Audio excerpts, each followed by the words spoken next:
Le gouvernement est à l'attaque. C'est Modeste Toboula qui déclenche l'offensive. Les cybercriminels me verront sur le dos et de façon constante. Une offensive contre les hors-la-loi qui s'adonnent à des crimes rituels, ceux qui offrent en sacrifice le sang humain au vaudou Kenessi à la recherche de biens matériels. Nos services de renseignement seront mis totalement à contribution.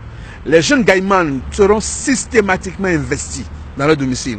Ceux qui prennent Internet à haut débit dans leur salon et qui transforment leur domicile en un laboratoire du mal, ils verront bientôt, dans les jours à venir, la visite de la police républicaine. La séance de travail de ce jeudi vise à s'entendre sur les moyens et méthodes à utiliser pour en finir définitivement avec ces délinquants, appelés communément gaïmen, détenteurs de fétiches buveurs de sang humain. Ces crimes, a priori, sont orchestrés par une bande de délinquants que nous appelons communément gaïman, des désœuvrés, des divorcés sociaux qui veulent véritablement utiliser le sang humain pour des rituels afin de commettre leur forfaiture. Il était important de mettre l'accent sur la responsabilisation des dignitaires du culte vaudou. Je suis heureux que tous ces dignitaires puissent répondre à notre appel pour qu'on puisse leur montrer quelle est leur grande part de responsabilité dans le phénomène de la cybercriminalité et autres que nous observons aujourd'hui.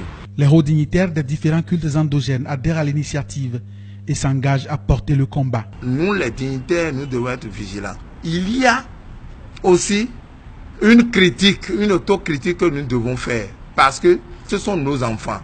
Et c'est nous qui protégeons nos enfants, ces enfants-là. L'autre sujet, objet de débat au cours de la séance, est la discorde qui persiste entre les dignitaires du culte Egungun. Le préfet du littoral a expliqué que la mesure de suspension des activités liées à ce culte est provisoire. Les dignitaires ont alors promis de travailler, sous l'autorité du préfet, à mettre en place une structure fêtière crédible de leur religion, afin que plus jamais au Bénin, un Egungun ne donne des coups de poignard à des passants ou ne se rende coupable d'un autre acte pouvant être qualifié de trouble à l'ordre public.